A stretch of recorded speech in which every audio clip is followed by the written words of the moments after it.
pasal Keluaran yang ke-39, iaitu pada hari ini Injil akan memberitakan tentang pasal Keluaran ke-39, iaitu membuat pakaian imam dari kain ungu tua, kain ungu muda dan kain kemizi. Dibuatnyalah mereka pakaian jabatan yang dipakai apabila diselenggarakan kebaktian di tempat kudus.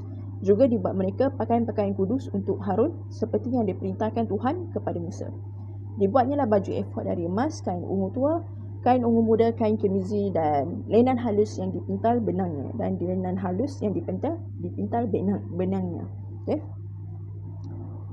Mereka menempa emas papan dan dipotong-potongnya menjadi emas benang emas untuk dipakai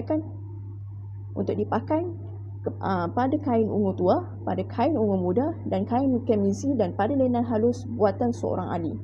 Dibuatnyalah mereka tutup bahu pada baju efod itu yang disambungnya kepada kedua ujungnya baju efod itu disambungnya.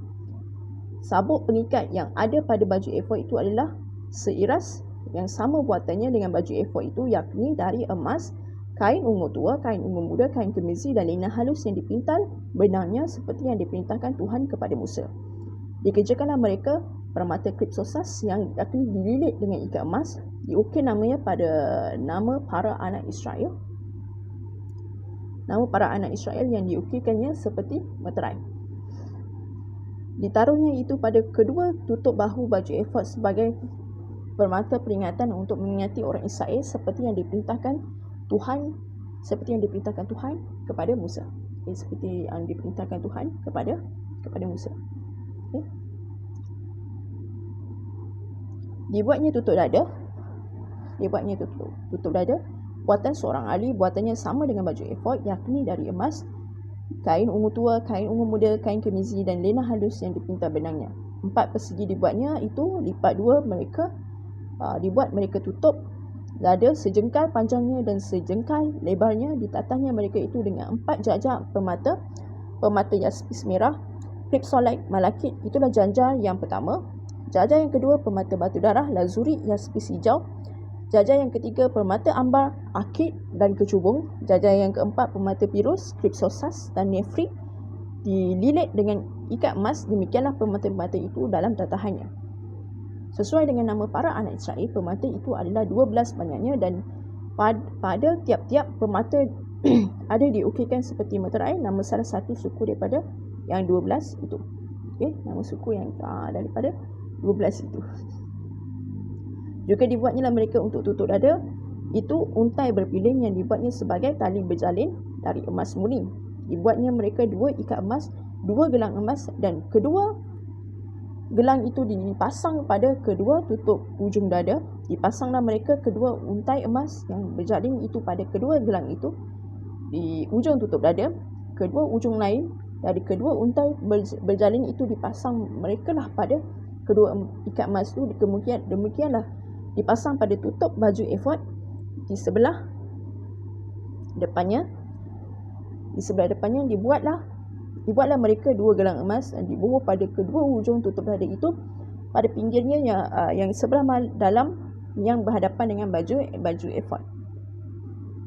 Juga dibuat mereka 2 gelang emas dan dipasang pada kedua tutup bahu baju efod di sebelah bawah pada bahagian depan, dekat ke tempat persembahannya di sebelah atas sabuk baju efod. Kemudian diikatkannya mereka tutup dada itu dengan gelangnya kepada gelang baju efod dengan memakai tali ungu tua sehingga tutup di atas sabuk baju efod, dan tutup dada itu tidak dapat bergeser dari baju efod seperti yang diperintahkan Tuhan kepada Musa. Dibuat kenyalah gamis baju efod buatan tukang tenun dari kain ungu tua seluruhnya. Leher gamis itu di tengah-tengahnya seperti leher baju zirah. Lehernya itu mempunyai pinggir sekelilingnya supaya jangan koyak. Dibuatlah mereka pada ujung gamis itu buah delima dari kain ungu tua, kain ungu muda dan kain kemizi yang dipintal benangnya. Dibuatlah mereka giring-giring dari emas murni dan ditaruhlah giring-giring itu di antara buah delima pada ujung gamis itu berselang-seling di antara buah delima itu, sehingga satu giring-giring dan satu buah delima selalu berselang-seling pada sekeliling hujung gamis yang dipakainya apabila diselenggarakan kebaktian kepada yang diperintahkan Tuhan kepada Musa. Demikianlah mereka dibuat mereka lah kemeja dari linen halus buatan tukang tenun untuk Harun dan anak-anaknya.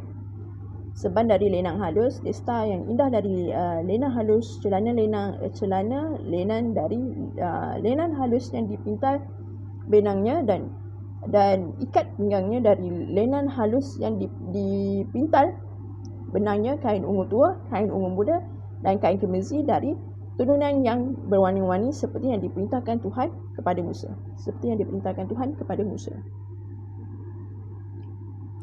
Dibuatlah mereka patam jamang yang kudus dari emas murni, dan pada jamang itu tulisan diukitkan seperti menterai, kudus bagi Tuhan.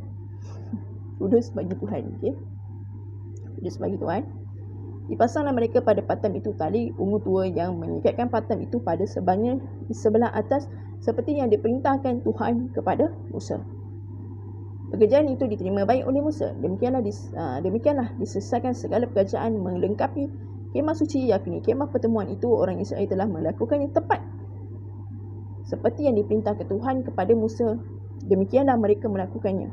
Dibawa mereka lah kemah suci itu kepada Musa, yakni kemah dengan segala perabotnya, kaitannya, papannya, kayu lintangnya, tiangnya dan alasnya.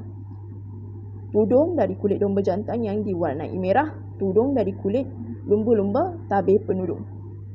Tabut hukum Allah dengan kayu-kayu pengusungnya dan tutup pendamaian, meja segala perkakasannya dan roti sajian. Kandil dari emas murni, lampu-lampunya, lampu yang harus teratur di atas dan segala perkakasannya, minyak untuk penerangannya, mezbah dari emas, minyak urapan, ukupan dari wangian, tirai pintu kemah, mezbah,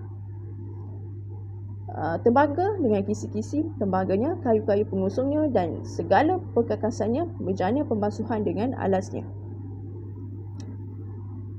layar pelataran, tiangnya dan alasnya, dan tirai untuk pintu gerbang, pelataran talinya untuk atuknya, segala perkakas untuk pekerjaan mendirikan kemah suci, yakni kemah pertemuan itu.